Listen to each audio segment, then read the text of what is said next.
안녕하세요. 안녕하세요. 네, 반갑습니다. 주말은 잘 보내셨어요? 오늘도 휴일인데 쉬지도 못하고. 자, 우리 지난주에 그 부동산 실명법 마무리하고 다시 세진호 들어갈게요. 교재 보시면 424쪽에 이제 특별법 마지막인데요. 이제 부동산 실명법은 뭐 잘 아시는 것처럼 명의신탁을 금지하는 거죠. 이제 갑이라는 사람이 이제 부동산의 소유자인데 요걸 을에게 자기 거를 이제 명의를 신탁하는 거죠. 그래서 이제 부동산의 소유권을 을에게 넘기는 거. 그래서 이제 우리가 맡긴 사람을 신탁자라고 불렀고 요 사람을 이제 우리가 수탁자라고 불렀던 거죠. 그러니까 이제 이 명의 신탁은 예전에는 허용이 됐어요. 얼마든지 해도 상관이 없었는데 근데 이제 부동산 실명법이 만들어지면서 이제 이 명의 신탁은 이제 무효가 되는 거죠. 이게 언제 만들어진 거냐면 이제 95년에 그러니까 이제 김영삼 정부였죠. 돌아가신 김영삼 전 대통령 들어왔을 때 문민정부 들어오면서 그때 이제 우리나라의 가장 큰 변화가 뭐였냐면 그때 금융실명제가 처음으로 이제 시행되죠. 그러니까 예전에는 막 막도장 파가지고 통장 만들고 그랬잖아요. 근데 이제 부동산 금융실명제를 하면서 부동산도 실명화하겠다고 만들어진 법이 부동산 실명법이에요. 그러면 원래 하던 거를 이제 철저하게 금지하기 위해서 이제 처벌도 되게 이제 강화한 거죠. 그래서 신탁자랑 수탁자가 있으면 누가 더 불법성이 세겠어요? 예조에. 그래서 얘가 더 세게 처벌돼요. 그래서 얼마를 처벌하냐면 얘는 5년 이하의 징역이나 2억 원 이하의 벌금. 그럼 얘는 3년 이하나 1억 원. 우리 그렇게 3.1절 날, 어제가 3.1절이었죠. 3.1절 날 오이 먹는다 이렇게 얘기를 하잖아요. 그래서 그 형벌에 관한 건 이제 중개 실무에서는 출제가 되고 민법에서는 뭐 형벌에 관한 건 출제가 안 돼요. 그러니까 이제 민법에서는 권리 의무 관계를 주로 다루는 거니까 그러면 이제 요 무효인 명의 신탁에 대해서 기본적으로 이제 세 가지를 볼 거예요. 양자간 명의 신탁, 삼자간 등기 명의 신탁, 계약형 명의신탁. 보통 시험은 요 명의신탁 사례 문제로 좀 출제가 되는 경향이고요. 물론 이제 모든 명의신탁이 다 금지되는 건 아니었고 유효한 명의신탁이 있어요. 세 가지 있는데 부부, 종중, 종교단체. 요 세 가지 명의신탁은 예외적으로 허용돼요. 그래서 이제 크게 무효인 명의신탁과 유효한 명의신탁으로 이제 구별을 할 텐데 자 보시면 여기 보시면 명의신탁이 금지되는 권리는 부동산에 관한 물건이어서 꼭 소유권뿐만 아니라 다른 부동산 물건을 다른 사람 이름으로 하는 것도 다 명의신탁이고요. 그리고 종국적인 등기뿐 아니라 가등기만 해도 명의신탁으로 처벌됩니다. 자, 이제 무효인 명의신탁 지금부터 이제 보실 텐데 유형들을 좀 볼게요. 뭐 제일 기본적인 건 양자간 명의신탁이에요. 그러니까 명의신탁이 두 사람이 하는 거죠. 갑이 을에게. 그러니까 원래 이제 명의신탁이 양자간은 너무 단순해서 시험에 잘 안 나왔었는데 최근 들어서는 이제 양자간 명의신탁도 자주 등장이 돼요. 그러니까 일단 명의신탁은 무효입니다. 그럼 이게 무효면 조심하실 점은 이 명의신탁이 사회질서 위반이냐라고 물으면 이건 사회질서 위반은 아니에요. 그러니까 반사회적 행위는 아니다. 그럼 103조가 아니니까 불법 원인급여도 적용되지 않는 거죠. 그럼 누가 소유자라는 거예요? 갑. 만약에 갑이 을한테 첩계약을 하고 부동산을 넘겨주면 사회질서 위반이잖아요. 그럼 돌려받을 수 없다. 그게 불법 원인급여였는데 명의신탁 자체가 사회질서 위반은 아니기 때문에 소유권은 갑에게 있어요. 그러면 갑이 자기 이름으로 등기를 받아와야 돼, 안 받아와야 돼? 안 받아오면 또 제재합니다. 이행강제금 부과해요. 그러니까 실명화 시켜야 되는데 그러면 갑은 어떻게 자기 이름으로 받아오느냐. 자기가 소유자니까 소유권에 기한 등기 말소를 구하든지 또 얘 나오면 항상 똑같은 거 뭐 있었어요? 소유권에 기한 등기 말소랑 똑같은 거 진정명의 회복을 원인으로 한 이전 등기죠. 얘네 둘은 서로 다른 거야 동일한 거야? 동일한 거죠. 우리 이건 앞에서 여러 번 봤던 거죠. 이런 식으로 등기를 찾아와야 되고요. 갑이 명의신탁을 해지하고 등기를 청구할 수 있느냐? 안 돼요. 명의신탁 해지라는 것은 유효할 때만 쓰는 거지 무효인 걸 해지할 수는 없는 거고 그리고 부당이득으로 등기를 청구할 수도 없다라는 게 판례예요. 그러니까 자기 이름으로 실명하려면 요 방식으로 해야 한다라는 거죠. 소유권자는 누구다? 갑. 이거 우리 통장호의 표시할 때도 똑같은 그림 봤었어요. 갑이 을에게 통장호의 표시로 소유권을 넘겼어요. 무효죠. 그럼 누가 소유자예요? 갑. 그럼 갑이 등기받아올 때는 등기 말소를 구하거나 진정명의 회복을 원인으로 이전 등기를 청구할 수 있다라고 했고요. 근데 을이 자기 것도 아닌데 요걸 병한테 팔아먹었어요. 자, 그러면 이 병이라는 사람은 소유자에게 산 거예요? 무권리자에게 산 거예요? 무권리자. 그럼 얘는 원래 소유권을 취득할 수 없어야 되지만 부동산 실명법에서는 이 병이 선악을 불문하고 소유권을 취득합니다. 얘가 선악 불문하고 취득하는 이유는 뭐겠어요? 법률에 규정되어 있는 거야. 우리가 비통착사 요거는 언제만 보호한다? 선의3자 보호했고요. 해제는 해제 전에 취득한 사람은 선악 불문, 해제 후에 산 사람은 선의자만 보호했죠. 그리고 지난주 마지막에 봤던 가등기담보법. 가등기담보법은 누구만 보호한다? 선의. 부동산 실명법은 선악. 그렇죠? 수업 시작하기 전에는 분위기 밝더만 수업 시작하면 그냥 바로 그냥 침묵 모드로 들어가서 자 다시 그러니까 지금까지 민법 전체를 통틀어서 제3자 보호 규정은 비통착사에서 선의 제3자 그리고 해제는 해제 이전에는 선악 불문 해제 후는 선의자만 보호한다고 했고요. 민법은 그게 두 개가 다예요. 비통착사랑 해제. 그리고 가등기담보법에서 선의자를 보호하고 명의신탁 부동산 실명법에서는 선악을 불문하고 권리를 취득하는 거예요. 자, 그러면 이제 얘가 소유자가 됐는데 이제 어떤 일이 있었냐면 이 사람이 소유자가 됐는데 얘가 누구한테 돈을 못 갚았어요. 그래서 이게 이제 경매가 된 거야. 경매가 됐는데 그걸 우연히 누가 또 경락을 받았냐면 요 수탁자가 다시 경락을 받아서 등기를 한 거야. 그러자 갑이 을을 상대로 소유권에 기한 등기 말소를 청구한 사건이에요. 요거 될까 안 될까? 안 되죠. 그렇죠? 요건 이제 우리가 물권적 청구권 할 때 공부했는데 소유권에 기한 물권적 청구를 행사하려면 갑에게 소유권이 있어야죠. 근데 얘는 소유자가 이제 얘는 언제 소유권을 잃어버렸을까요? 얘한테 등기되는 순간 소유권을 잃어버린 거지. 그러니까 얘가 나오지 않았을 때 갑을만 있을 때는 누가 소유자였어요? 갑이 소유자였는데 얘가 등기하면서 소유권을 취득할 때 얘는 소유권을 상실하였고 소유자가 아니니까 더 이상 소유권에 기한 물권적 청구를 행사할 수 없어요. 우리가 물권적 청구할 때 봤던 건데 31회 때도 출제됐고 요번 시험에 또 출제됐어요. 이렇게 나왔어요. 을이 병에게 X 건물을 양도하였다가 다시 소유권을 취득했대요. 을이. 그러면 갑은 을에게 소유물 반환 청구할 수 있다 없다? 없다는 거야. 왜? 갑은 더 이상 소유자가 아니기 때문이다라는 거예요. 이게 이제 양자간 명의신탁이죠. 자, 보시면 다 명의신탁은 무효고요. 아까 말씀드린 것처럼 수탁자 앞으로 가등기만 해도 전부 다 무효입니다. 이 무효는 제3자에게 대항하지 못하는데 이때 제3자는 뭐라고 되어 있어요? 선악을 불문합니다. 제3자는 선악 불문하고 보호된다라고 했고 그 내용 다시 한번 나와 있고 양자간 명의신탁 요번 시험에는 뭐 처음으로 이 판례가 나왔는데 신탁자가 자기 명의로 되어 있는 부동산을 명의신탁약정에 의해서 수탁자에게 소유권 이전 등기를 해주는 경우인데 물론 명의신탁관계가 성립하기 위해서 반드시 새로운 소유권 이전 등기가 이루어져야 하는 것은 아니다. 그러니까 이게 이제 무슨 얘기냐면 갑이라는 사람이 을한테 을이 이제 소유자인데 부동산을 매수했어요. 그러면 매수했으면 얘가 소유권 이전 등기를 해야겠죠?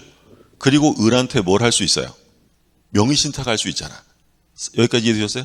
그러니까 원래 이 갑이 을한테 부동산을 사서 을이랑 명의신탁을 해서 얘한테 등기를 넘겨줄 수 있죠? 그럼 이런 경우에는 굳이 등기해서 넘기는 게 아니라 매매계약을 통해 소유권을 취득하는 것으로 하고 명의신탁 약정을 하면서 등기는 계속 누구 앞으로 두는 거야? 을 앞으로. 누가 샀는데, 갑이 샀는데 이런 방식으로 할 수 있다. 이걸 지금 이렇게 표현하는 거야. 명의신탁이 성립하기 위해서 이 갑이 반드시 새로운 등기를 해야 되는 건 아니야. 등기는 그 사람에게 계속 두고 내가 샀지만 얘한테 명의를 신탁시킬 수도 있다라는 거야. 자, 명의신탁은 무효고요. 등기도 무효고. 자, 그럼 이제 등기를 찾아와야 되는데 얘는 지금 뭐라고 되냐면 을을 상대로 명의신탁을 해지하고 등기 말소를 청구할 수는 없고요.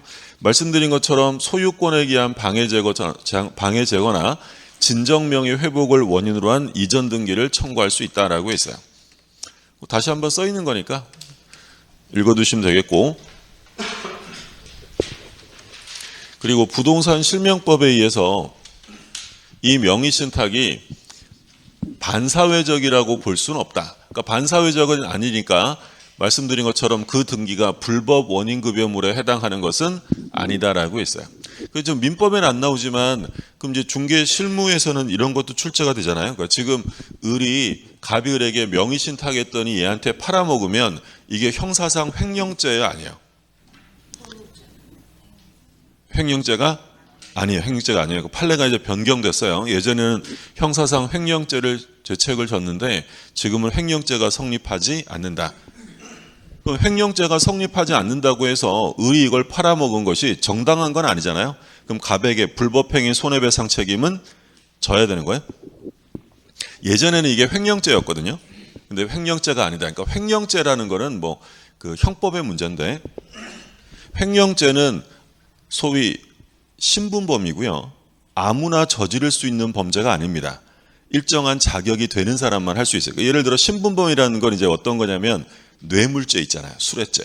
뇌물죄는 아무나 저질러요? 공무원이 저지르는 거예요. 공무원. 그 신분이 돼야만 저지르는 거예요. 그럼 횡령죄는 우리 형법에서 뭐라고 규정하냐면 주체가 타인의 재물을 보관하는 자가라고 시작해요. 그러면 횡령죄를 저지르려면 타인의 재물을 보관하고 있었어야 돼. 그러려면 얘랑 얘 사이에 일정한 보관, 위탁계약이 있어야 되는 거죠. 근데 판례가 변경되면서 뭐라고 했냐면 이 명의신탁은 위탁관계로 볼 수도 없다는 거야. 이건 아예 무효고 절대로 허용할 수 없는 위탁관계이기 때문에 위탁관계로 보질 않아. 그럼 얘는 타인의 재물을 보관하는 사람이에요? 보관하는 사람이 아니에요? 아니라는 거예요. 그러니까 횡령죄가 성립할 수 없다. 그랬더니 얘가 소송을 한 거예요. 뭐라고 했냐면 횡령죄가 이제 아니니까 내가 판 건 정당한 거지 갑에게 불법 행위를 저지른 적이 없다는 거야. 그러면 형사상 횡령죄가 안 된다고 해서 얘가 팔아먹은 게 갑에 대한 불법 행위도 성립이 안 되겠어요? 민사상은 불법 행위예요. 그럼 당연히 불법 행위 손해배상 책임은 을이 갑에게 져야 한다라는 판례예요. 그럼 이제 지금부터 보실 내용 두 가지. 3자간 등기 명의신탁하고 계약형 명의신탁. 시험은 대부분 이 두 가지가 사례 문제로 출제가 돼요. 그럼 이제 뭘 볼 거냐면 3자간 등기 명의신탁, 이걸 이제 우리가 중간 생략형이다라고도 불러요. 예를 들어서 갑이 을에게 명의신탁을 하고요. 갑이 병의 부동산을 삽니다. 그러니까 매도인은 지금 누구냐면 병. 그럼 얘가 이거를 사서 병한테 돈 주고 부탁을 해요. 야, 등기는 날 주지 말고 내가 얘기해놨으니까 을에게 바로 좀 넘겨줘. 자, 그러면 갑과 을 사이에 명의신탁이 있었고 매매계약은 신탁자가 한 거예요? 수탁자가 한 거예요? 얘가 신탁자고 얘가 수탁자잖아요. 그럼 매매계약은 누가 한 거야?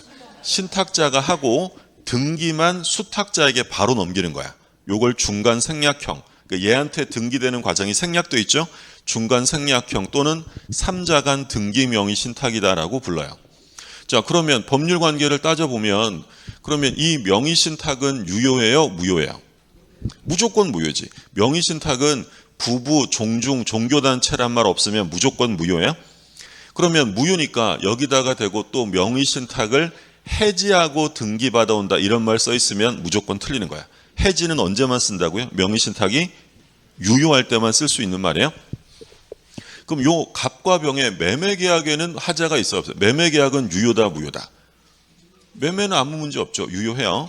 자, 그럼 이제 마지막으로 이 수탁자에게 넘어간 이 등기는 유효일까요? 무효일까요?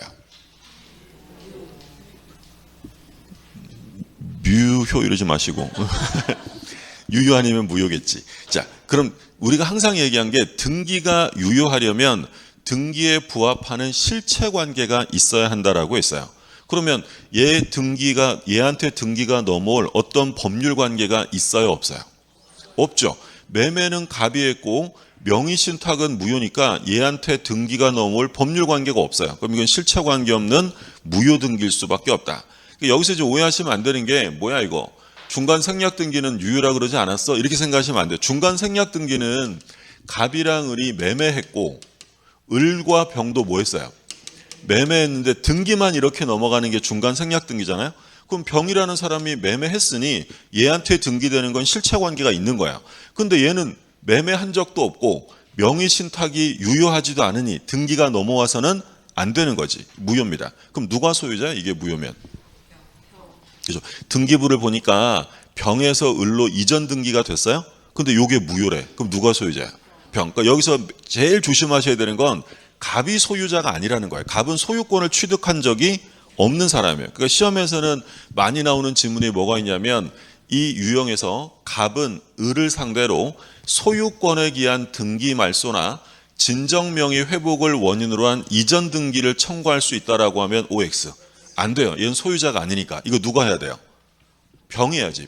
병이 요 을에게 소유권에 기한 등기 말소를 시켜서 얘한테 이전을 해줘야 한다라는 얘기예요. 그게 이제 원칙이고, 여기까지 이해되셨어요?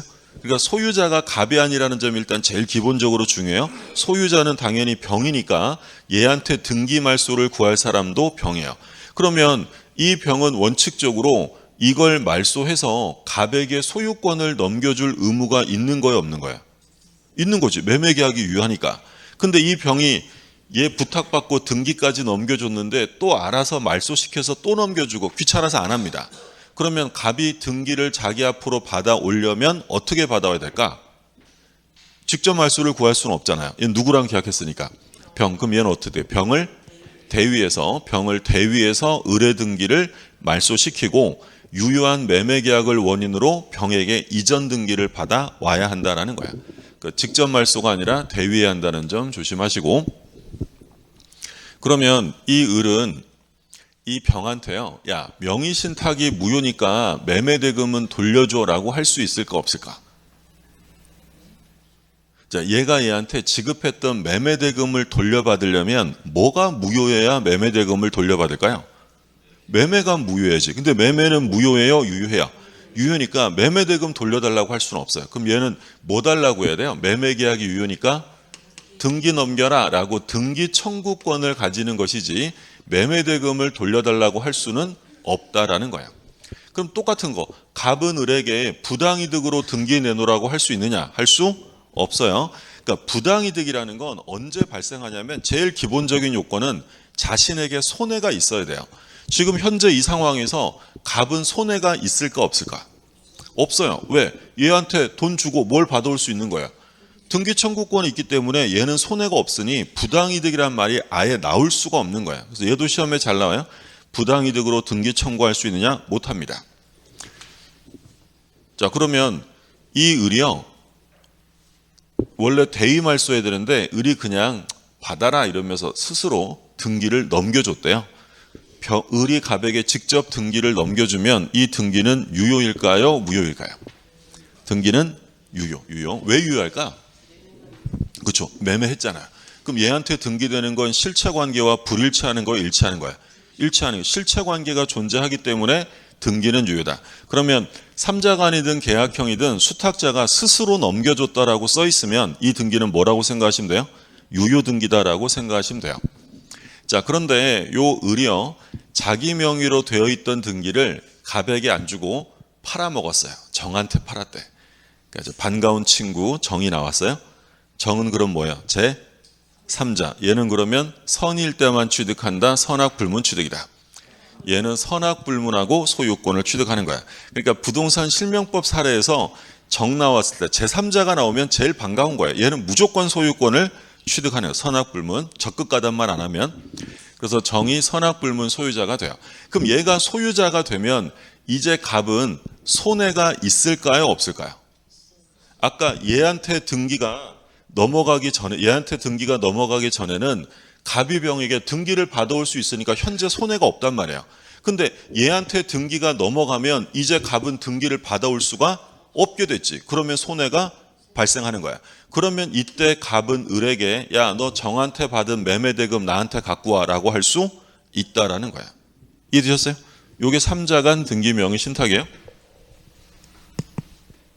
자, 지금 유형 보세요. 일단 뭘 머릿속에 염두에 두셔야 되냐면 삼자간 등기 명의 신탁은 매매 계약을 한 사람이 신탁자예요, 수탁자예요? 신탁자. 신탁자가 돈 주고 매매 계약하면서 부탁해서 등기만 넘기는 게 바로 딴 애한테 넘기는 게 삼자간입니다. 그럼 법률 관계 보시면 갑거래 명의 신탁은 당연히 무효고요. 자, 그다음에 갑과 병의 매매 계약은 유효해요. 따라서 갑은 병에게 등기를 청구할 수 있고요. 병은 갑에게 등기를 넘겨줄 의무가 있는 거죠. 자, 두 번째, 병에서 을로 등기가 넘어갔단 말이에요. 이 등기는 유효였어요, 무효예요? 무효. 실체관계 없이 넘어간 거니까 등기는 무효입니다. 그러니까 소유자는 여전히 누구다? 소유자는 여전히 병이지 갑이 아닙니다. 조심하셔야 돼요. 그러니까 갑은 직접 소유권에 기한 물권적 청구를 행사할 수 없는 사람이고요. 그럼 어떻게 해야 돼요? 직접은 못하니까 대위해야지, 대위. 그래서 여기 4번에 보시면 갑은 병을 대위해서 의뢰 등기를 말소하고 그리고 이제 병에게 매매를 원인으로 이전 등기를 청구해서 자기 앞으로 가져오면 됩니다. 그 얘기가 다시 한번 써있고 뭐 대위해서 한다는 말. 자, 그 다음에 갑이 을에게 부당이득을 원인으로 등기 청구할 수 있느냐? 안 된다 그랬어요. 손해가 없으니까 부당이득으로 등기 청구할 수 없고. 근데 6번에 보시면 요 수탁자 을이 자의로 갑에게 바로 등기를 넘겼대요. 그럼 이건 유효다, 무효다? 유효합니다.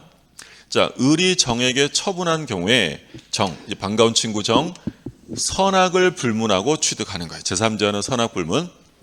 그러면 이제 정이 소유자가 되면 갑에게 손해가 발생한다 그랬잖아요. 그러면 이제 갑은 요 을에게 너 정한테 받은 매매대금 내놔라고 부당이득 반환을 청구하면 되고요. 자, 그리고 8번 을이 정에게 처분했더라도 병에게는 별도의 손해가 없습니다. 당연하죠. 그러니까 병은 을에게 손해배상 청구할 수 없다. 이게 무슨 얘기예요? 여기서 지금 을이 정에게 부동산을 팔았단 말이에요. 자기 거 팔았어요? 병 거 팔아먹은 거야? 여기 정 없다고 생각하세요. 누가 소유자라고 그랬어요? 병. 그럼 얘가 이걸 팔았잖아요. 누구 거 팔아먹은 거야? 병 거 팔아먹었지. 그러면 이 병이 을에게 손해배상을 청구할 수 있느냐를 묻는 거야. 할 수 있을까 없을까? 없다. 손해배상이나 부당이득은 언제 하는 거라고요? 자기가 손해가 있어야 돼. 그러면 얘가 이걸 팔아먹었다고 해서 병은 손해본 게 없죠. 왜? 얘한테 뭐 받았으니까? 매매대금 받았잖아요. 그 매매대금은 매매는 유효니까 대금을 돌려줄 필요는 없단 말이야. 그럼 얘는 손해가 발생하지 않았기 때문에 얘가 팔아먹었어도 손해배상을 구할 수는 없고 얘한테 손해배상을 구할 사람은 손해가 발생한 누가? 갑이 해야 한다라는 얘기죠. 이해되셨어요? 예. 손해가 지금 정한테 등기 갔잖아요. 지금 여기서 누가 손해가 손해 있는 사람이 누구예요? 얘밖에 없지. 얘는 얘한테 돈 다 받았는데 뭔 손해가 있겠어요. 근데 얘는 돈은 줬는데 등기는 못 받았네. 그럼 손해가 있으니까 돈 내놔라고 얘한테 손해배상을 구한다. 그 얘기고. 자, 요게 이제 중간 생략형 3자간이고 그 다음에 이제 계약형 명의신탁이에요. 계약형. 그러면 계약형 명의신탁은 매매계약을 하는 사람이 신탁자가 아니라 누가 매매계약을 하냐면 수탁자가. 그러니까 얘가 얘한테 뭘 줄까? 돈 줍니다. 돈. 야, 친구야. 네가 돈 줄 테니까 이 매수자금 가지고 네가 병이랑 계약 좀 해라고 하는 거야. 상황이 되셨어요? 그러니까 아까 삼자간 명의신탁은 갑이라는 사람이 을과 명의신탁을 하고 병의 부동산을 누가 매수한 거죠? 얘가 매매한 거지. 얘가 매매하고 등기만 이렇게 넘어가는 게 유형이 뭐라고요? 삼자간. 근데 계약형은 갑이 수탁자에게 돈을 줘서 얘한테 직접 계약을 하게 만드는 거야. 그러면 삼자간이랑 계약형이랑 차이점은 요 짝대기 차이죠. 매매 계약을 누가 했느냐요. 그러니까 일단 이 명의신탁에서는 사례 문제 푸실 때 제일 먼저 확인하셔야 되는 건 이게 삼자간이냐 계약형이냐를 보셔야 돼요. 그럼 뭘 보면 알 수 있다는 거예요. 시험에 나오면 99% 신탁자는 누굴까요? 갑입니다. 수탁자랑 얘는 을병은 바뀌어서도 나와요. 자주 나오는데 신탁자는 거의 갑이에요. 그럼 만약에 갑이 매매 계약을 했다라고 써 있으면 뭐다? 삼자간이에요. 근데 수탁자가 돈 받아서 매매 계약했다고 써 있으면 그거는 계약형이 되는 거야. 그러면 법률 관계를 다시 한번 볼게요. 자, 이번에는 갑이 을한테 돈을 줍니다. 야, 친구야, 네가 이 돈 받아서 병 거 좀 네가 사서 네 이름으로 해놔. 그래서 얘가 돈을 받아서 매매 계약을 하고 등기를 넘겨받는 거야. 부동산은 이제 돈 낸 애가 점유하고 있었대요. 요게 유형이 뭐다? 계약형이야. 3자간은 누가 계약을 한 거고? 갑이 한 거고.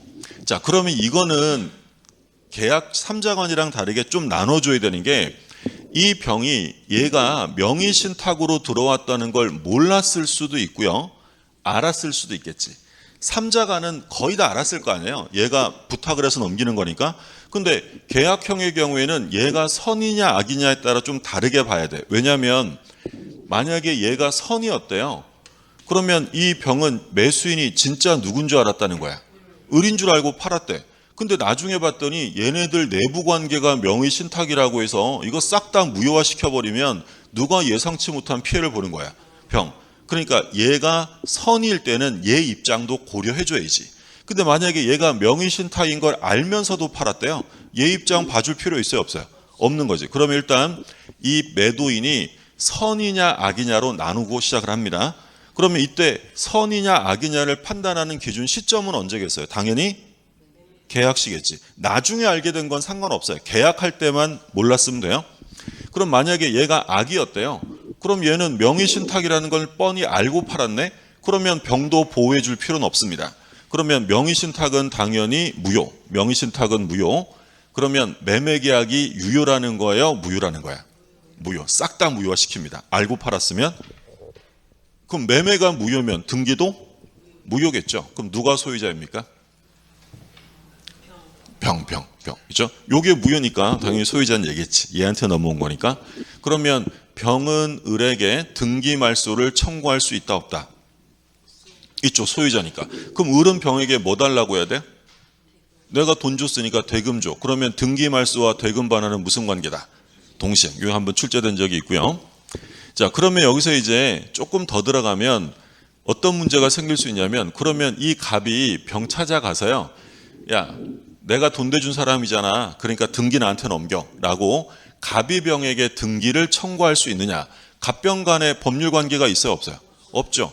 갑이 매수인의 지위를 승계하는 건 아니기 때문에 등기 청구할 권리가 없어요.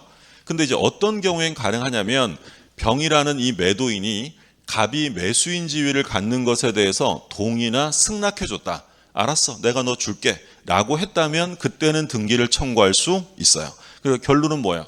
병에 동의나 승낙이 없는 한 갑이 병에게 등기를 청구할 수는 없다라는 거야.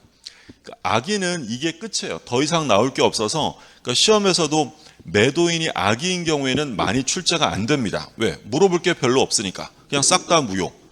그게 끝이에요. 그럼 이제 주로 시험에 나오는 건 얘가 선의일 때인데, 자, 그럼 선이면 일단 명의신탁은 유효다, 무효다?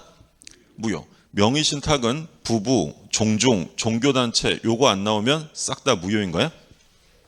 자, 그럼 이제 문제는 두 번째인데, 그러면 매도인이 선의일 때 을과 병의 매매 계약은 유효다, 무효다? 얘가 모르고 팔았대요. 명의신탁인 거 모르고 팔았대. 이거 무효화 시켜버리면 누가 예상치 못한 피해를 보는 거야? 병. 그러니까 명의신탁을 응징하는 것도 중요하지만 이 사람도 보호해줘야 되니까, 만약에 모르고 팔았다면 매매계약은 뭐다? 유효. 그럼 누가 소유자야? 그럼 등기도 유효가 되니까 을이 소유자가 되는 거야. 그럼 소유자는 누구로 확정된다? 을로 소유자가 되는 거야. 그러면 갑이 을한테 야, 그거 내 거니까 내놔 라고 등기 청구를 할 수 있나요? 라고 물으면 할 수 있다, 없다? 할 수 없다라는 거야. 소유권은 누구에게 확정되는 거야?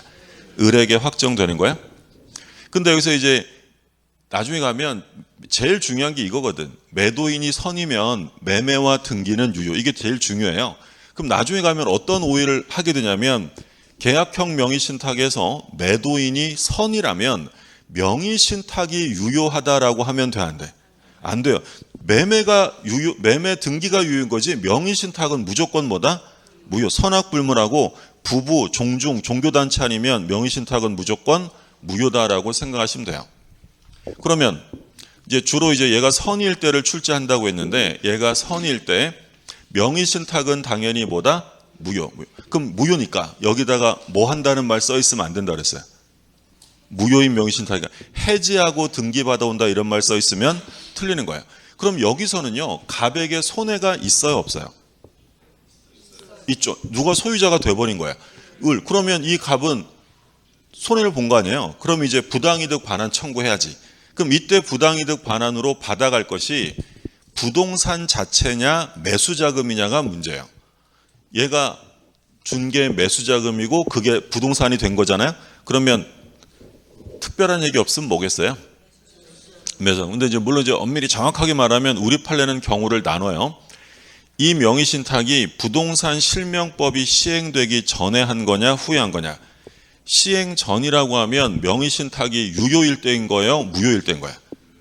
유효일 때지. 유효할 때 한 거니까 부동산을 받아갈 수 있어요. 근데 이제 부동산 실명법이 95년 7월 1일 날 시행된 건데 벌써 30년이 넘었잖아요. 그럼 그 전에 한 거면 부동산 자체인데 그 후에 했다면 매수자금. 근데 이제 명의신탁은 항상 시험 문제 나오면 날짜가 나와요. 그럼 이제 올해 시험 보면 몇 년이라고 써 있겠어요? 2026년 어느 날 이런 말 나올 거 아니에요?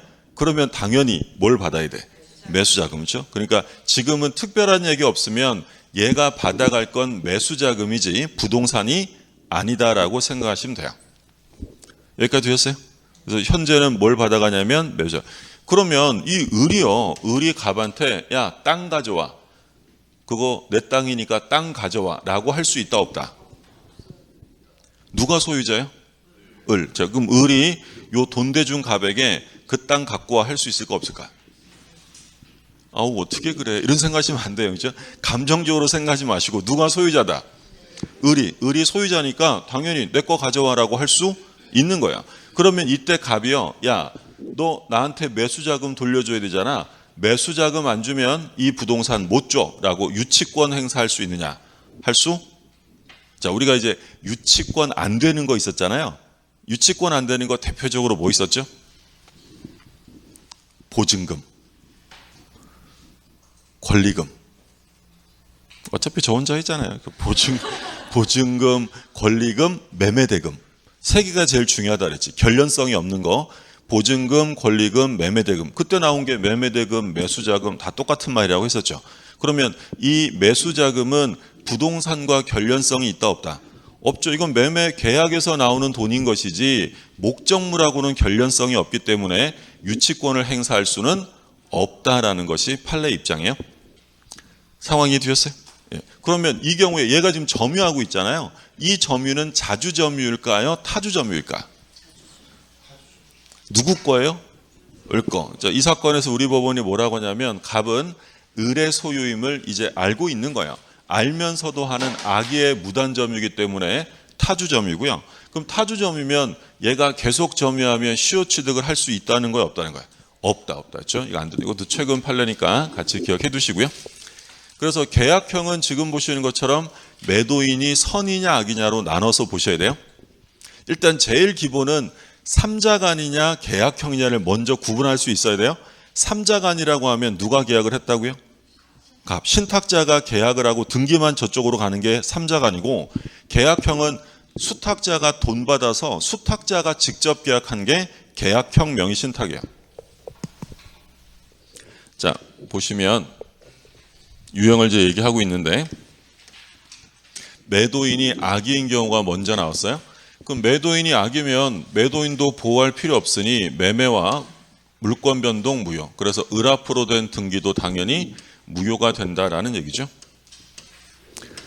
그 얘기예요. 그러면 요 판례는 아까 좀 더 들어가서 본다라고 했던 건데 뭐였냐면 얘가 등기 청구할 수 있느냐? 갑이.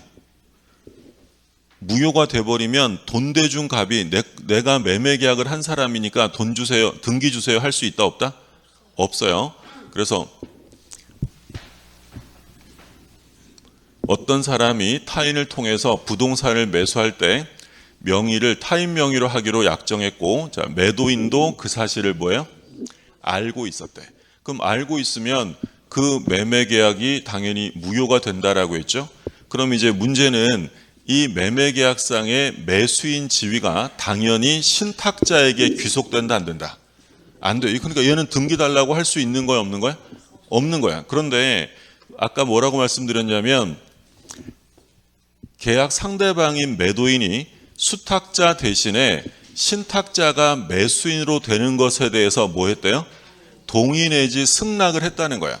그러면 이때는 등기를 받아올 수 있다라고 했어요. 그럼 결론은 매도인의 동의나 승낙이 없는 한 등기를 받아올 수는 없다라는 얘기죠. 그 얘기고, 자 그럼 선의인 경우에 선이라 하더라도 명의신탁은 무조건 무효고요. 근데 이제 매매와 등기는 유효. 그럼 이제 부당이득으로 받아올 것, 갑은 명의신탁이 무효임을 이유로 부당이득으로 등기를 받을 수 있느냐가 문제인데 우리 판례는 실명법 시행 전에 했대요. 그럼 시행 전에 했으면 매수자금이었어요? 부동산이야. 부동산 자체를 부당이득으로 반환 청구할 수 있다라는 거고요.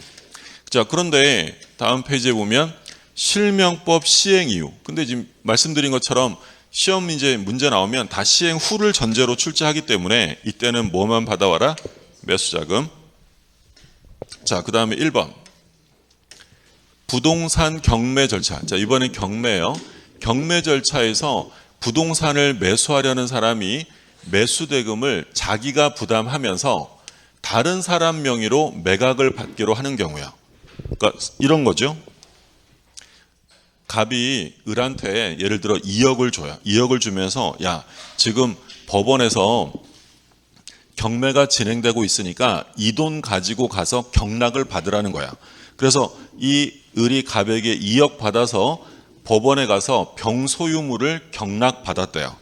그러면 지금 돈 대준 갑이랑 을 사이에는 뭐가 성립한 것으로 인정이 된다는 거야? 명의신탁이지. 명의신탁. 그럼 이 유형은 3자가 아니겠어요? 계약형이겠어요? 계약형이에요. 계약형. 그럼 누가 소유자가 되는 거야?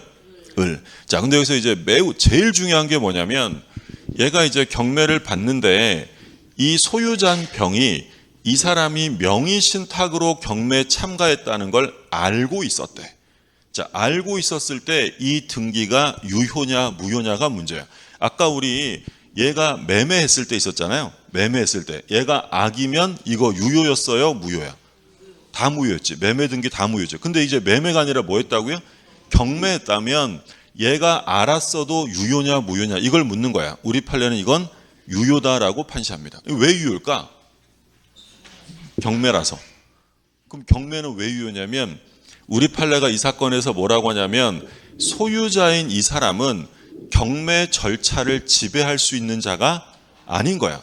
그러니까 바꿔서 얘기하면 얘가 알았느냐 몰랐느냐는 얘가 경락받는 것에 영향을 미치는 거야? 아무 상관없는 거야?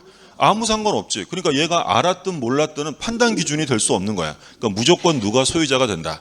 을이 소유자가 된다는 거예요. 그래서 매우 중요합니다. 매매의 경우에는 악이면 무효지만 경매의 경우에는 선악을 묻지 않고 누가 소유자가 된다?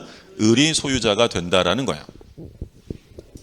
그럼 보통은 이제 갑이 을이랑 약정을 따로 합니다. 너 나중에 부동산 줘야 돼. 또는 너 누구한테 팔면 처분한 매매대금 돌려줘야 돼 라고 약정을 해요. 보통 이렇게 할 거 아니야. 이 약정은 유효일까 무효일까?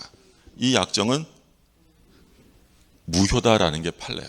왜 무효냐면 이건 뭘 전제로 한 거죠? 명의신탁을 전제로 한 거야. 근데 명의신탁이 뭐야? 무효지. 그럼 무효를 전제로 한 약정 또한 뭐가 된다? 무효가 된다. 그러면 을이 갑에게 줄 건 뭐만 주면 되는 거야?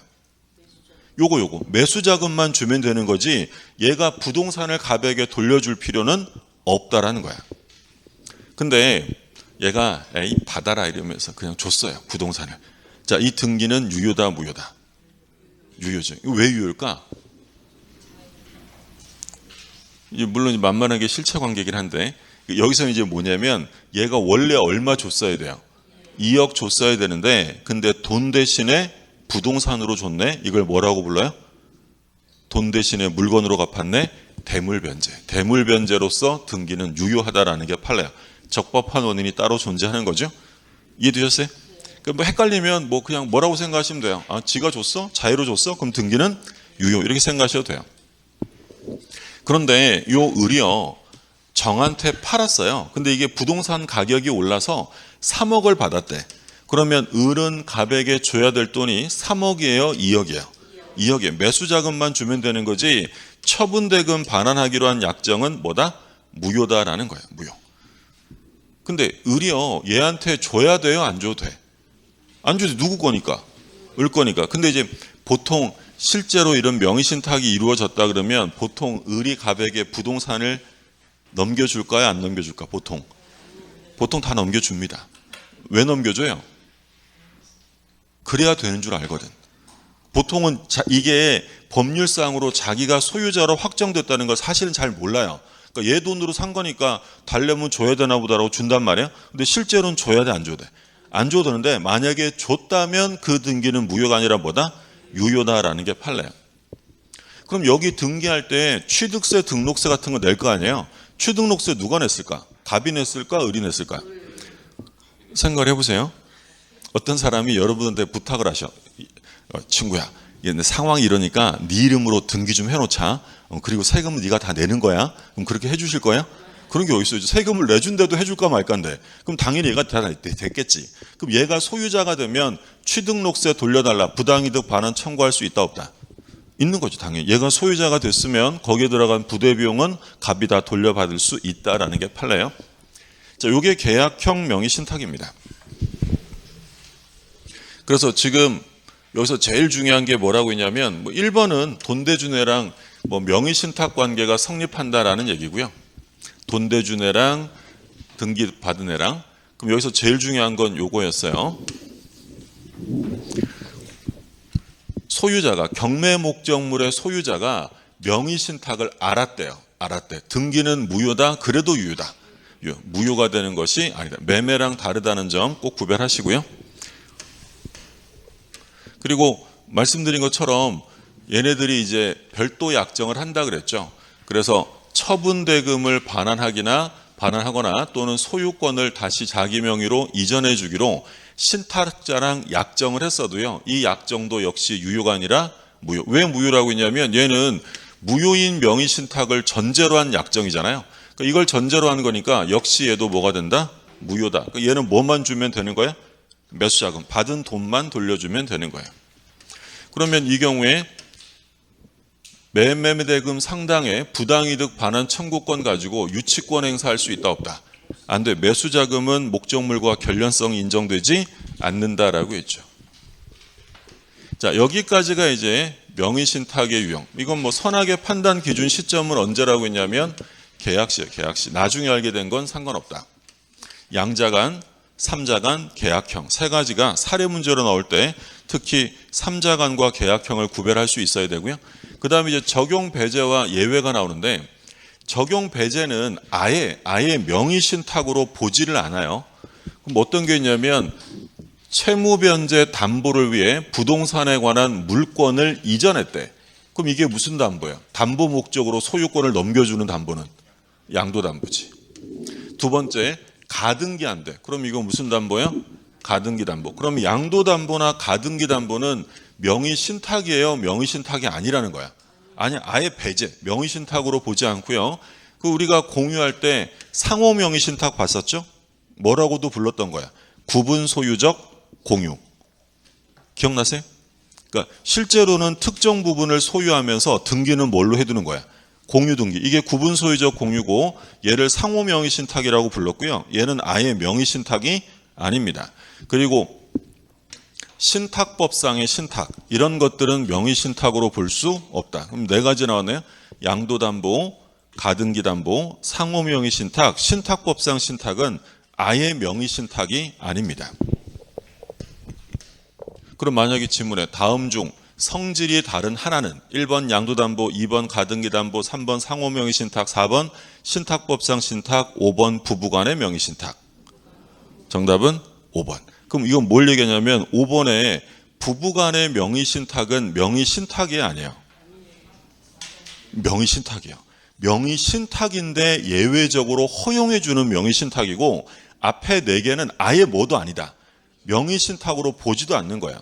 그러면 걔는 배제고 얘는 특례, 예외라는 거예요. 그럼 예외로 허용되는 건 종중 있었고 뭐 있었다고요? 부부, 배우자 있었고 그리고 종교단체. 요 명의신탁은 예외적으로 허용해 주는데 무조건 허용해 주는 건 아닙니다. 예를 들어 조세 포탈, 강제집행 면탈, 법령상 제한의 회피를 목적으로 해서는 안 돼요. 조세 포탈, 강제집행 면탈, 법령상 제한 회피를 목적으로 하지 않아야 된다. 지난번에 요게 한번 출제가 됐었죠. 갑이랑 을이 명의신탁을 했는데 둘이 부부관계였어요. 부부관계. 근데 주어진 문제에 뭐라고 써 있었냐면 이 부부끼리 법령상 제한을 회피할 목적으로 명의신탁을 했다라고 써 있어요. 그러면 법령상 제한 회피를 목적으로 부부간에 명의신탁하면 유효다, 무효다? 무효예요, 무효. 그러면 이건 양자간 명의신탁이 되는 거죠. 그러니까 부부라고 해서 무조건 유효한 건 아니다. 그럼 부부끼리 명의신탁을 하면 조세 포탈의 목적이 있는 것으로 추정될까 안 될까? 부부끼리 명의신탁하면 조세 포탈 목적이 추정되느냐라고 하면 안 돼요. 또 우리 부부 그렇게 안 살잖아. 적법하게 잘 살잖아요. 그러니까 우리 판례가 뭐라고 하냐면 그건 예외에 속하는 것이기 때문에 무효주장자가 조세 포탈의 목적을 증명해야 한다라는 게 판례예요. 그리고 배우자 1방이 둘이 부부였는데 한 사람이 사망했어요. 그러면 이 명의신탁은 그 사망한 자의 상속인이 있을 거 아니에요? 사망한 자의 상속인과 나머지 배우자 사이의 명의신탁 관계가 단절되느냐 존속하느냐? 존속합니다. 예를 들어 무슨 얘기 들으세요? 갑과 을이 부부였는데 갑이 사망을 했단 말이에요. 그럼 갑의 상속인이 있을 거 아니에요. 그러면 요 배우자 1방과 요 상속인 사이의 명의신탁 관계는 존속한다는 거예요? 상황 이해되셨어요? 조금 이상하긴 하지. 문제가 좀 심각한 상황이라서 그래요. 그러니까 이제 어떤 사건이었냐면 이 배우자가 1방을 살해한 사건이에요. 명의신탁 관계가 있는데 살해를 했단 말이에요. 그러면 한 배우자는 사망했고 그러면 이 범죄자 이 배우자는 상속권이 있을까 없을까? 이 상속법상 이 상속받을 사람, 상속할 사람을 사망케 하면 상속권 박탈이에요. 얘는 상속을 아예 못 받아. 근데 그 돌아가신 분의 자녀가 있을 거 아니야. 그럼 물론 이 사람의 자녀이기도 하지만 그럼 이 자녀와 요 범죄자 사이의 명의신탁 관계는 단절된다는 거야? 존속한다는 거야? 존속한다라는 판례예요. 요번 시험에 이게 나왔어요. 사망에도 존속한다. 자, 2형만 주면 된다는 거 아까 보셨고, 자, 유효한 명의신탁은 부부, 종중, 종교단체예요. 조세 포탈, 강제집행 면탈, 법령상 제한 회피를 목적으로 하지 않아야 한다라고 있고요. 그리고 여기서 말하는 배우자는 법률론만 말합니다. 사실혼 배우자에게는 특례가 인정이 안 돼요. 처벌되고요. 근데 명의신탁을 할 때는 남남이었어요. 남남이었는데 나중에 그만 두 사람이 혼인을 해버린 거야. 그러면 계속 무효일까 유효가 될까? 유효가 됩니다. 조심하실 점은 명의신탁 시부터 유효일까요? 혼인 시부터일까? 혼인 시부터. 나중에 혼인하면 혼인 시부터 유효지 명의신탁 시로 소급하는 것이 아니고요. 그리고 종중이 종중원에게 명의신탁을 하는 경우가 있죠. 그렇죠? 장손에게 하기도 하고 유효하고 종교단체의 여기 이제 마지막에 처음에는 2개만 있었는데 요게 나중에 이제 신설됐어요. 종교단체의 명의신탁도 유효. 어디다가 명의신탁하는 거예요? 단체에다가. 개인에게 하는 건 안 돼요. 교회가 땅 샀어요. 교회가 땅을 샀는데 그 땅을 목사님 이름으로 명의신탁합니다. 돼야 안 돼요? 형사처벌됩니다. 개인에게 하는 게 아니라 어디다 하는 거라고요? 종교단체, 그러니까 상급단체에다가 하는 거지. 이해되셨어요? 그러니까 예를 들어서 대한예수교 장로회가 있어요. 그럼 이제 대한예수교 장로회면 서울에 보면 서노회, 남노회, 동노회, 북노회가 있고 그 노회마다 교회들이 쫙 깔려 있는 거야. 그럼 그 밑에 있는 교회가 땅을 샀는데 뭐 교회의 종교의 순수성이나 또 무소유를 위해서 그 서노회, 상급단체에다가 부동산 명의를 뭐 하는 거야? 신탁하는 거지. 그건 된다는 거야.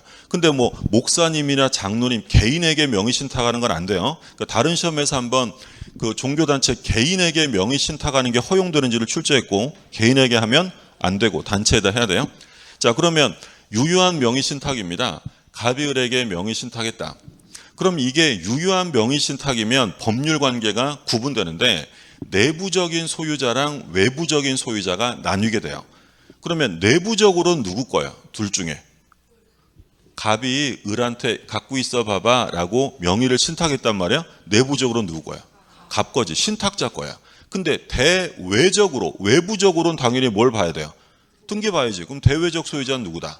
을이요. 그러니까 예를 들어 아내가 남편한테 이것 좀 갖고 있어 봐봐 이러면서 등기를 넘겨줬단 말이에요. 그러면 내부적으로 누구 거다? 당연히 갑 거죠. 그러면 아내가 남편한테 이거 내 건데 주장할 수 있어요? 없어요? 누구 거라고요? 갑. 그러면 내 건데 할 수 있어요? 없어요? 당연히 있죠. 내 거니까. 내 건데 왜 내 거라고 말을 못해? 내 거니까 내 거라고 말해야지. 내 건데 라고 할 수 있어요. 근데 을이 아닌데 내 건데 이러면 돼? 안 돼? 안 되죠. 얘는 외부에다가는 자기 거라고 주장할 수 있지만 내부적으로는 갑 거지 을 게 아닙니다. 이게 유효할 때. 근데 오해하시면 안 되는 게 아까 우리가 갑을 사이에 명의신탁을 해서 등기를 넘겼단 말이에요. 무효. 그럼 무효인 명의신탁에서 을이 수탁자가 대외적 소유자라고 하면 돼? 안 돼? 이건 안 돼요. 이건 그냥 무효 등기일 뿐이고 얘는 아무것도 아닙니다. 그럼 대외적 소유자라는 말을 쓸 수 있다는 건 어떤 경우에만? 명의신탁이 유효할 때만 쓸 수 있는 말이에요. 무효인 명의신탁은 등기도 무효지 얘가 대외적 소유자가 될 수 없는 거야. 그래서 대내적, 대외적 소유자. 그러면 이 갑은 대외적 소유자는 아니지만 실제로는 자기 거잖아요. 그러면 이 갑이 A에게 부동산을 팔았대요. 그럼 이게 문제된 게 이걸 타인 권리 매매로 볼 거냐라는 게 문제인데 우리 판례는 타인 권리 매매가 아니다라고 봐요. 갑이요. 자기 건데 명의신탁했어요. 이게 주택이라면 A에게 임대차 해줬대요. 주택임대차. 주임법이 적용될 거냐 문제예요. 이거 우리가 지난주에 봤던 거. 주택임대차가 됐을 때 주임법이 적용되려면 임대인이 반드시 소유자여야 하는 건 아니지만 임대할 적법한 권한은 있어야 한다라고 했어요. 그럼 소유자는 아닌데 임대할 적법한 권한 있는 대표적인 사람이 누구였어요? 분위기가 명의신탁자, 미등기 매수인. 그러니까 얘는 지금 대외적 소유자야 아니에요? 대외적으로 얘가 소유자, 등기되어 있으니까. 그럼 얘는 대외적으로 소유자는 아니지만 임대할 적법한 권한이 있을까 없을까? 있죠. 실제로 내 거잖아. 또는 미등기 매수인. 그럼 주임법 적용한다라는 거야. 자, 그러면 갑이 을에게 지금 명의신탁하고 부동산을 넘겨줬단 말이에요. 그럼 이 수탁자가 하는 점유는 자주점유예요? 타주점유예요? 우리가 자주타주할 때 봤던 거죠. 수탁자는 당연히 타주죠. 그러니까 수탁자는 100년을 점유해도 시효취득을 할 수가 없다라고 했던 거고 얘는 보관해 주는 거지 을이 소유 의사가 있는 게 아니잖아요. 그러면 요 을이요. 갑이 이것 좀 갖고 있어 봐봐 이러면서 땅을 넘겼더니 을이 건물을 지었네. 그러면 나중에 이 명의신탁, 토지 명의신탁이 해지되고 갑에게 돌아가겠죠. 그러면 을은 요 갑에게 관습상의 법정지상권을 주장할 수 있다 없다? 주장할 수 없다라고 했죠. 우리가 법정지상권 안 되는 건 좀 외우시라고 몇 번을 얘기했잖아. 법정지상권 안 되는 거 뭐 있었죠? 제일 중요한 거. 법정지상권이 성립하느냐라고 물었는데 어떤 단어가 나오면 무조건 안 된다 그랬어요. 나대지. 제일 중요한 게 나대지. 또 뭐 있었죠? 함께. 토지와 건물을 함께 팔았다. 이런 말 쓰면 안 돼요. 또 세 번째. 우리가 빅3에서 본 게 나대지, 함께. 그리고 뭐 있었냐면 공동저당, 철거, 신축. 요 세 가지가 제일 중요하다고 했고 그 다음에 나온 게 원인무효란 말 써 있으면 무조건 안 된다고 했고 그 다음에 뭐 있었어요? 명의신탁 해지. 명의신탁 해지란 말 써 있으면 인정해 줄 수 없다. 또 공유, 토지 공유자가 지분 처분한 사건 안 되고 건물 공유 사건은 된다 안 된다? 그건 된다 그랬지. 그죠? 몇 개 돼도 않는데 좀 외우세요. 그죠? 제일 중요한 게 나대지. 그리고 함께. 그리고 공동저당, 철거, 신축. 그리고 원인무효, 명의신탁 해지. 그리고 토지 공유에서 지분 처분은 안 되지만 어떤 공유는 된다고요? 건물 공유는 된다라고 했어요. 그래서 명의신탁 해지 나왔네? 안 돼. 그럼 여기서 해지라는 말을 썼다는 건 명의신탁이 어떻다는 거야? 유효한 거야. 그러니까 이 유효한 명의신탁에서는 신탁자가 자기 이름으로 받아갈 때 명의신탁을 해지하고 등기를 받아가면 되는 거야. 유효. 그러니까 지금 아까도 얘기한 것처럼 해지라는 말을 썼다는 건 명의신탁이 어떨 때만 쓴다고요? 유효할 때만 쓰는 거야. 그럼 만약에 B라는 애가 부동산을 침해합니다. 자, 이건 내부적인 문제예요? 외부적인 문제예요? 외부죠. 그러면 요 B에게 요 갑이 직접 자기가 소유권에 기한 물권적 청구를 행사할 수 있다 없다? 없죠. 얘는 대외적 소유자가 아닙니다. 그럼 누가 해야 돼요? 직접 하는 것. 의뢰해야지. 그럼 갑은 B에게 직접 방해 제거를 구할 수 없고 갑이 하려면 직접은 안 되고 수탁자를 어떻게 해야 될까? 대위에서 방해 제거를 구하는 거야. 여기서 이 무효인 명의신탁에서는 누가 침해하면 얘가 수탁자가 소유권에 기한 방해 제거를 구할 수 있어요? 없어요? 없어요. 얘는 대외적 소유자 아니라고. 무효니까. 대외적 소유자라는 말을 쓸 수 있는 건 명의신탁이 어떨 때만? 유효할 때만 쓰는 거예요. 자, 근데 의리어 병한테 팔았어요. 선일 때만 취득한다. 선악불문 취득이다. 선악불문 취득하는 거죠. 얘는 무권리자에게 산 거예요? 소유자에게 산 거예요? 대외적 소유자에게 샀기 때문에 보호 규정과 상관없이 당연히 선악불문 취득합니다. 뭐만 안 하면 될까? 적극가담. 얘가 막 꼬드긴 거지. 야, 괜찮아. 팔아가지고 꼬드.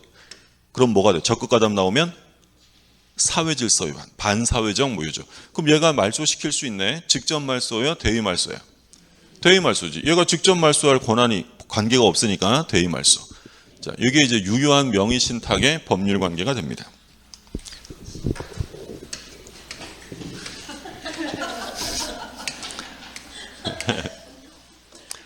할 게 많아요?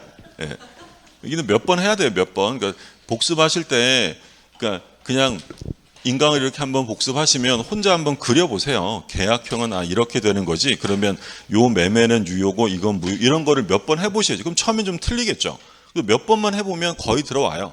근데 그냥 안 하고 그냥 그래 나도 그렇게 될 줄 알았다. 그냥 이런 표정으로 쳐다보시면 이게 그 다음에 보면 또 까먹는단 말이에요. 직접 해보셔야 돼요. 자, 부부간의 명의신탁에서 조세 포탈 목적이 있는 건 예외입니다. 따라서 부부간의 명의신탁에 조세 포탈의 목적이 있으면 무효라고 주장하는 사람이 증명해야 한다라는 게 판례고요. 부부간에 사실혼이 포함되느냐? 사실혼은 포함되지 않습니다. 법률혼만 포함되고 나중에 둘이 결혼했대요. 결혼하면 명의신탁에 예외가 인정되는데 조심하실 점은 언제부터 유효가 된다 그랬어요? 혼인시 마지막에 혼인한 때부터 유효가 되는 거지 명의신탁시로 소급해서 유효가 되지는 않습니다. 그러면 유효하면 명의신탁은 내부적으로는 신탁자 거고요. 외부적으로는 누가 소유자다? 수탁자. 대외적 소유자는 수탁자예요. 그래서 신탁자는 수탁자에게 내 거야 라고 주장할 수는 있는데 반대로 수탁자가 아닌데 내 건데 라고 할 수는 없다는 거예요. 내부적으로는 갑거다라는 거죠. 근데 신탁자는 대외적 소유자는 아니지만 실질적인 권리자죠. 그래서 우리 판례가 뭐라고 했냐면 얘가 부동산을 처분했을 때 이건 타인 권리 매매라고 할 수 없다라고 했고요. 그리고 이 신탁자가 주택을 임대차했다면 얘는 임대할 적법한 권한이 있는 사람이니까 주임법상 대항력을 취득해야 할 수 있다. 제3자는 선악불문하고 취득합니다. 소유자에게 샀으니까. 근데 만약에 얘가 뭐 했다고 써있냐면 적극가담. 적극가담하면 사회질서 위반이에요. 그럼 이 경우에 이제 수탁자를 대위에서 말소를 구하면 된다. 자, 그 다음에 4번. 4번에서는 재산에 대한 제3자 침해가 있었대요. 그러면 얘한테 직접 방해 제거를 구할 사람은 신탁자였어요? 수탁자야? 수탁자, 대외적 소유자니까. 그럼 신탁자가 방해 제거를 구하려면 어떻게 한다? 수탁자를 대위에서, 이번 시험 이거 또 나왔죠? 직접은 안 되고 대위에서 배제를 구할 수 있다. 자, 여기까지가 이제 명의신탁. 자, 이렇게 해서 다 끝났고 다시 이제 좀 쉬었다가 다시 이제 처음으로 돌아가서 또 처음부터 또 보는 거예요.